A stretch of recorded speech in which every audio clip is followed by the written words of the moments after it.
எங்கள் வீட்டில் மல்லி செடி வச்சிருக்கோம். அதில் வந்து டெய்லி கொஞ்சம் கொஞ்சம் பூ பூக்கும். அதில் இது வரைக்குமே நான் நோட்டீஸ் பண்ணாத ஒரு விஷயம் நேற்று தாங்க நான் பார்த்தேன். இது என்னது நான் உங்களுக்கு காட்டுறேன் பாருங்க. இது வந்து மைசூர் மல்லி. இது கொஞ்சம் சைஸ் இப்போ வந்து சின்னதாயிடுச்சு. அது வந்து இப்போ வெயிலில் வந்து தாங்க மாட்டேங்குது. அதனால இது பார்த்தீங்கன்னா லேயராக இருக்குங்க. எப்பவுமே வந்து அடுக்கு பார்த்தீங்கன்னா அப்படியே ஒட்டிகிட்டே இருக்கும். பட் இது வந்து பார்த்தீங்கன்னா டிஃப்ரெண்ட்டாக இருக்குது.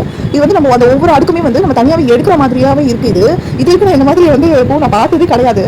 இது வரைக்கும் எங்கள் வீட்டில் இது இவ்வளோ நாளாக பூத்துட்டு இருக்கு. எங்கள் வீட்டில் நான் இது கவனிச்சதே கிடையாது.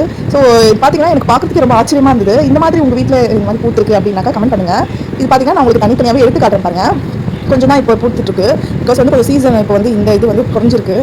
வெயில்னால வந்து இலையெல்லாம் வந்து ரொம்ப கருகி போயிடுது. அதனால கொஞ்சம் கம்மியாக இருக்குது. கொஞ்சம் நாள் கழிச்சு போச்சுனாக்கா இன்னும் நிறைய பூக்க ஆரம்பிச்சிடும். இங்கே பார்த்தீங்கன்னா தனித்தனியாக லேயர் உங்களுக்கு நல்லாவே தெரியுது. நம்மளே வந்து 2 பூவை எடுத்து அதில் வந்து ஃபிக்ஸ் பண்ணி வச்ச மாதிரியே இருக்குது. பாருங்க நான் எடுத்து காட்டுறேன். இது ரொம்பவே அழகாக இருக்குது. இது எங்கள் வீட்டில் நாங்கள் எல்லாருமே பார்த்து ரொம்ப ஆச்சரியப்பட்டோம். நான் ஹஸ்பண்ட் கிட்ட சொன்னேன், ஆமாம் இந்த மாதிரி ஒரு சில இது வெரைட்டியும் இருக்குது அப்படின்னு அவர் அப்போ தான் என்கிட்ட சொன்னார்.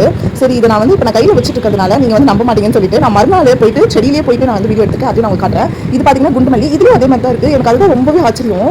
நம்ம வந்து செடியில் இருக்கிற மல்லியை பார்க்கலாம். போவாங்க பாருங்க. இது எங்கள் ஹஸ்பண்ட் எடுத்து காட்டுறாரு பாருங்க. இந்த மாதிரி தான் ஒன்று நம்மளே ஃபிக்ஸ் பண்ணி வச்ச மாதிரி இருக்குது.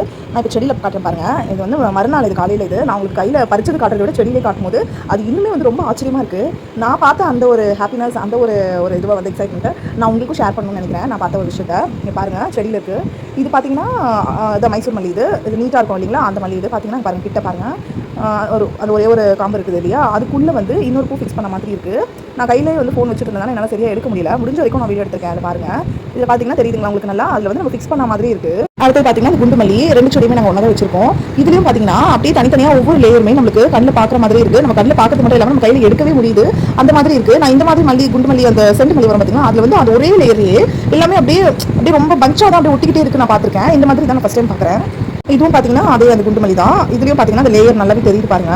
இது வந்து பார்க்கும்போது எனக்கு ரொம்ப ஹாப்பியாக இருந்துச்சு. இது நிறைய பேருக்கு இது தெரியுமா என்னன்னு எனக்கு தெரியல. ஸோ நம்ம வீடியோ ஷேர் பண்ணால் எல்லாருமே இது பார்ப்பாங்கன்னு சொல்லிட்டு நான் ஷேர் பண்ணியிருக்கேன். இந்த மைசூர் மல்லியோட முட்டு பார்த்தீங்கன்னாலே நல்லாவே பெருசாக இருக்கும். இந்த முட்டு வந்து கொஞ்சம் இது வளர்ச்சி கம்மியாக இருக்குது. நார்மலாகவே பார்த்தீங்கன்னா ஒரு 2 இன்ச்சு கிட்டவே இருக்கும். நல்லா நம்ம வந்து இன்னும் அந்த மழை காலத்தில் பார்த்தீங்கன்னா 2 இன்ச்சு கரெக்டாகவே உங்களுக்கு வந்து அந்த 2 இன்ச்சு வந்துடும். அந்த அளவுக்கு பெருசாக இருக்கும் முட்டு. இப்போ வந்து வெயில் அதிகமாக இருக்கிறதுனால வந்து கொஞ்சம் சின்ன சைஸ் ஆயிடுச்சு முட்டு. இதெல்லாம் வந்து நாளைக்கு பூக்க வேண்டியது. நான் இப்போலாம் வந்து பூத்ததுக்கப்புறம் தான் பறிக்கிறேன். பிகாஸ் நிறைய இருந்துச்சுனாக்கா நம்ம முட்டோட பறிச்சு கட்டி அது செண்டை வச்சுக்குவோம். நாங்கள் சாமிக்கு வைப்போம். இப்போ வந்து கொஞ்சமாக பூக்கிறதுனால கொஞ்சமாக பூத்ததுக்கு அப்புறமா பறிக்கும் போது அது நிறைய இருக்க மாதிரி தெரியுது. அது ரொம்ப அழகாக இருக்குது. அதனால பூத்ததுக்கு அப்புறமாவே நாங்கள் பறிச்சு நான் கோத்து நான் வச்சுக்குவேன். அப்படி இல்லைன்னா ஒவ்வொரு பூவும் சாமிக்கு வச்சுருவோம். ஸோ செவ்வாய்க்கிழமையில் வந்து நான் வேல் பூஜைலாம் பண்ணுவேன். ஸோ முருகருக்கு வேலுக்குலாம் நான் வந்து இது வைப்பேன். ரொம்பவே அழகாக இருக்கும் பூஜை ரூம் இது வைக்கும் போது பார்த்தீங்கன்னா. வெயில் அதிகமாக இருக்கிறதுனால பூ எல்லாமே வந்து கம்மியாயிடுச்சு. இல்லைனா வந்து ஒரு அரை மழம் ஒரு மழத்துக்குள்ளவே எங்கள் வீட்டில் பூக்கும். எங்கள் வீட்டில் எனக்கு இவ்வளோ தான் பூ இருந்துச்சு. அதுக்கெல்லாம் செடி வளர்க்க பிடிக்குமோ இந்த வீடியோக்கு ஒரு லைக் போடுங்க. இந்த வீடியோ பற்றின எந்த சஜஷன்ஸாக இருந்தாலுமே கமெண்ட் பாக்ஸில் கமெண்ட் பண்ணுங்கள். நெக்ஸ்ட் வீடியோ பார்க்கலாம். பாய்.